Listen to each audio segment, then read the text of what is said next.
Section 200.90, Medical Hazardous Waste. All right, 200.90.10, C-Class Surgery Center.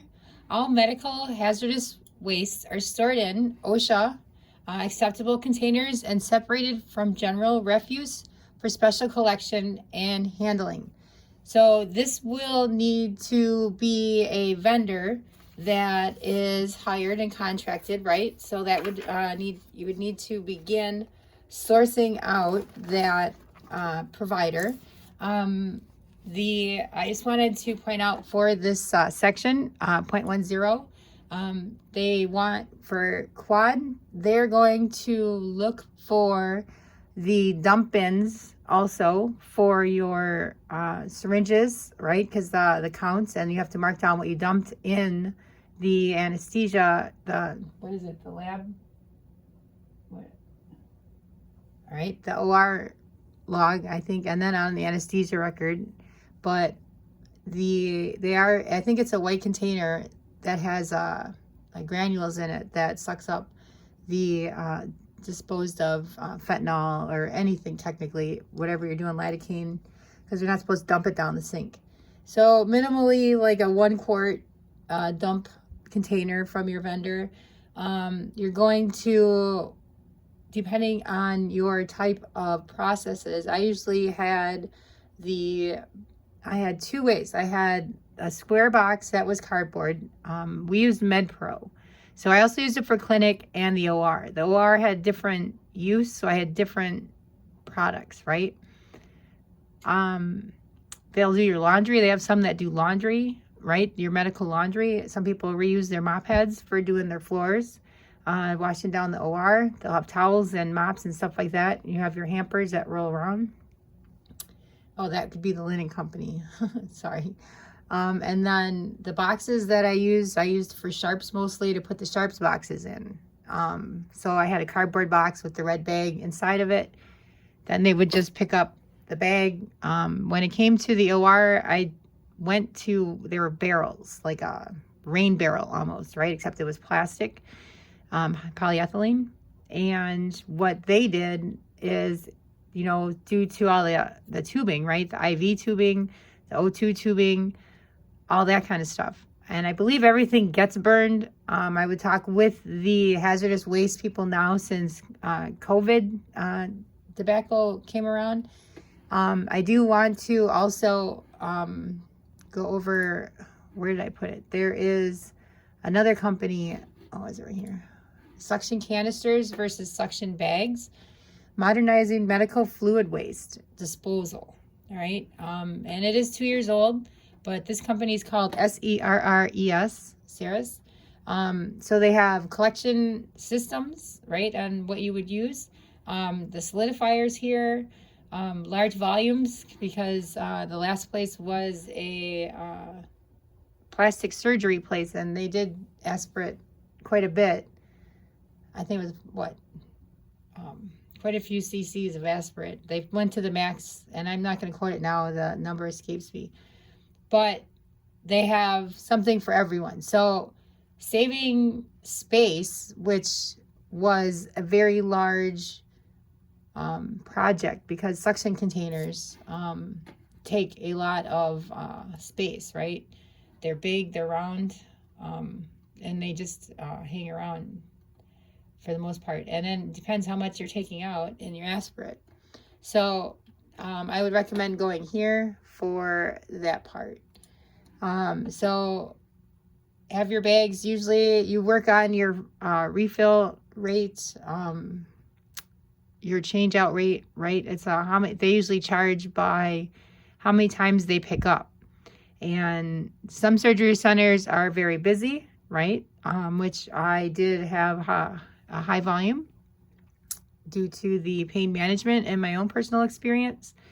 And then also some contents can start causing odors, right? So you don't want that lingering either, because you don't want to attract pests, and you don't want your facility to have an odor. So you determine your need.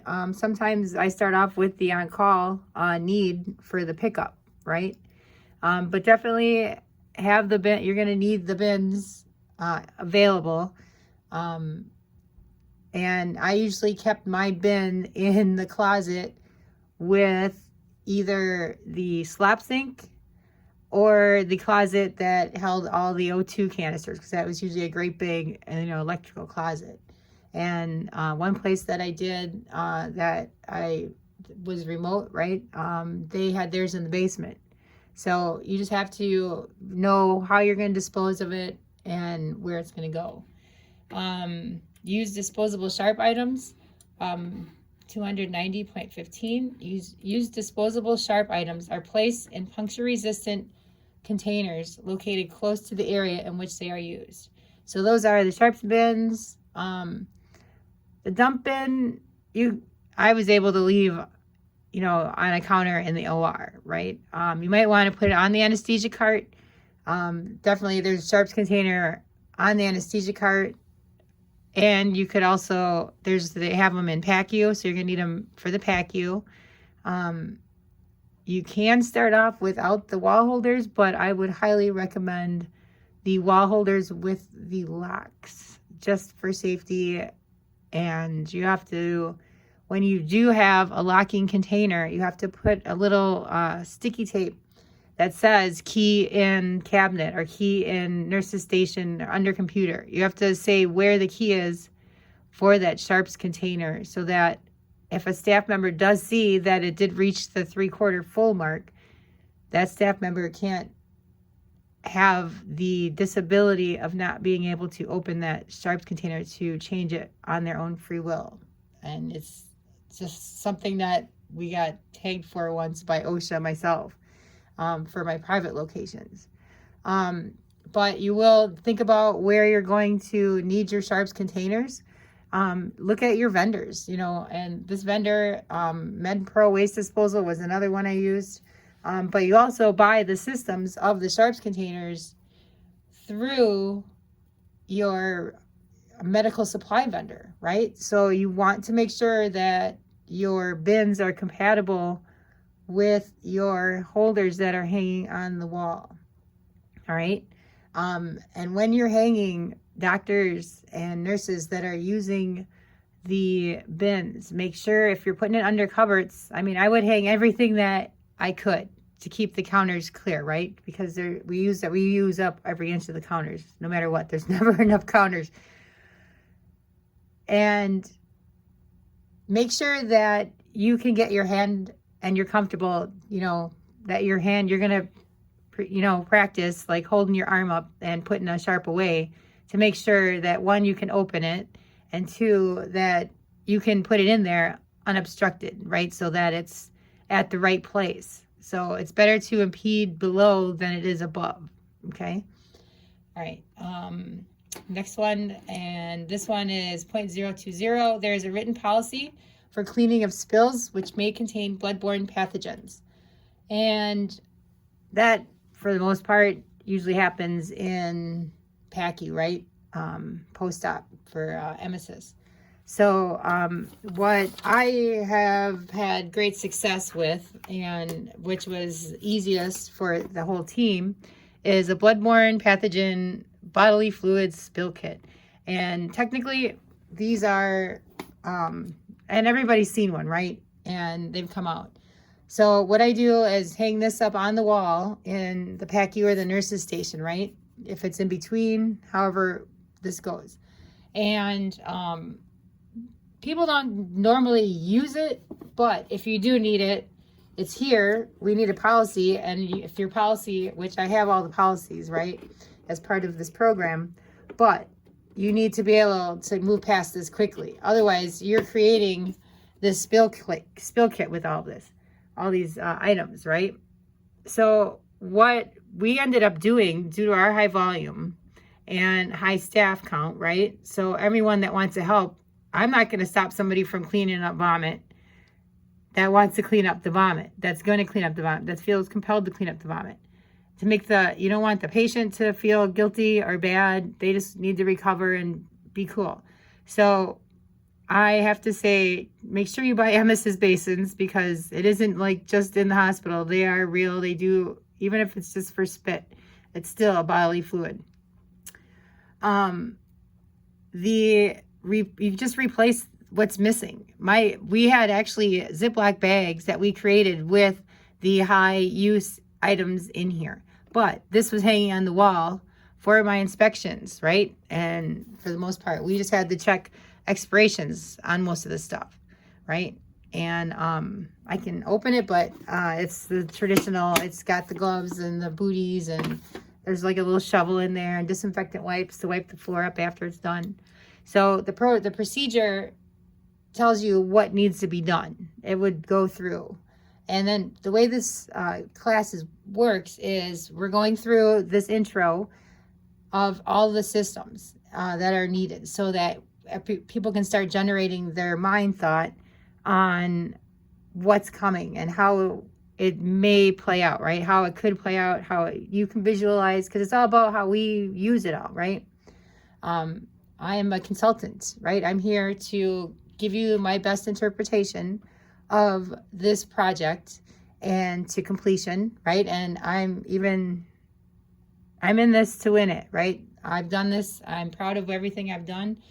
Your team will be proud. So for 200.90.20, I will be providing the list, but you will need a bloodborne pathogen bodily fluid spill kit, and you can get that from your medical vendor for your medical supplies, right?